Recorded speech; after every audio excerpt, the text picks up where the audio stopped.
पापा एक काम करते हैं ना, आप 2-3 दिन की ऑफिस से छुट्टी ले लो और हम सब लोग कहीं घूमने चलते हैं। हाँ पापा, मजा आएगा।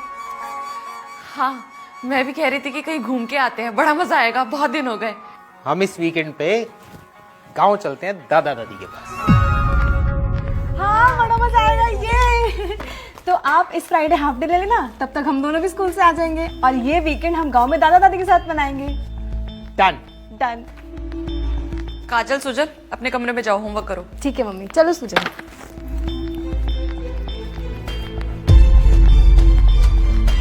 आप भी हाथ मुंह धो लीजिए, मैं खाना लगा देती हूँ। 1 मिनट, क्या हुआ? होना क्या है, कुछ नहीं हुआ। तो अचानक बच्चों को कमरे में भेज दिया और ठीक से बात भी नहीं कर रही हो। तो कैसे करूँ? अगर मेरा बात करने का तरीका पसंद नहीं है ना तो मत करो मुझसे बात। अनीता, चिल्लाओ मत।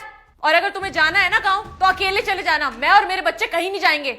अच्छा तो ये वजह है तुम्हारी नाराजगी की, तुम गांव नहीं जाना चाहती, मम्मी पापा से नहीं मिलना चाहती। हाँ, नहीं मिलना चाहती। लेकिन क्यों?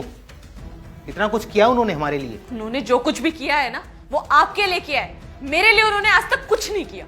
तुम्हें तुम्हारे हिसाब से जीने की आजादी थी तो उन्होंने किया ही क्या है तुम्हारे लिए? तुम्हारे लिए अपने बेटे का त्याग कर दिया उन्होंने, तो किया ही क्या है तुम्हारे लिए? ये प्रवचन देने की मुझे जरूरत नहीं है, सब पता है मुझे कि किसने क्या किया है, किसके लिए किया और कितना किया है। सुविधा के नाम पर क्या है गांव में? बताओ ना मुझे, क्या है गांव में? धूल मिट्टी पसीना, ना एसी है ना कूलर है, चूल्हे पे खाना बनाना पड़ता है सो अलग। लेकिन आपको इन सब बातों से क्या फर्क पड़ता है? रखा ही क्या है गांव में? क्या कहा तुमने? रखा ही क्या है गांव में? गांव में मेरा बचपन रखा हुआ है जो अक्सर मुझे बुलाता है, लेकिन जिम्मेदारियों के बोझ से लदा हुआ तुम्हारा ये पति कभी जा नहीं पाता।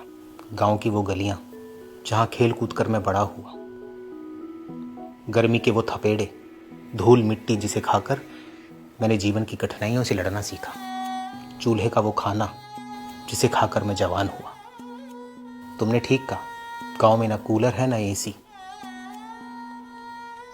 लेकिन गांव में नीम की ठंडी छांव है। भले ही गांव में कोई सुविधा ना हो, लेकिन शहर जैसी कोई दुविधा नहीं है।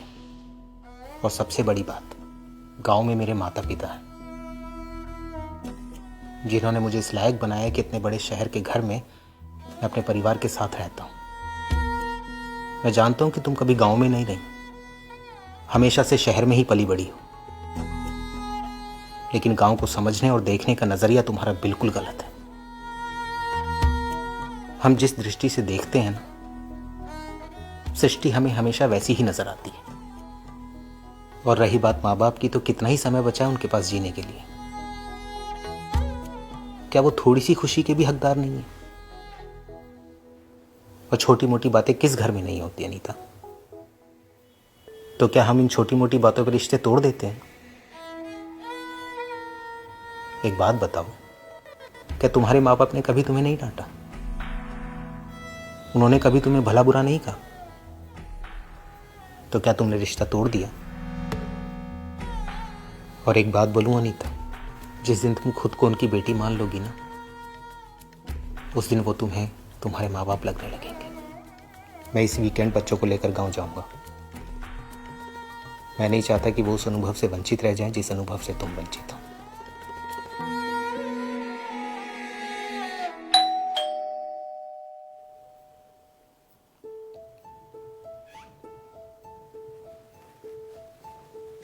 सर ये आपका कुरियर, सर ये साइन कर दीजिएगा। Thank you sir.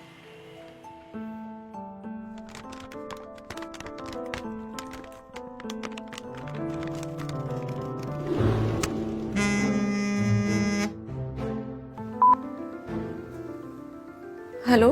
हाँ बेटा, हमने तुम्हारे लिए गोंद के लड्डू बनाकर भेजे हैं। अरे वो पिछले हफ्ते तुम्हारा तबीयत खराब हो गया था ना, इन्हें खाकर ताकत आएगी, खा लेना। अच्छा रखते हैं, ध्यान रखना अपना।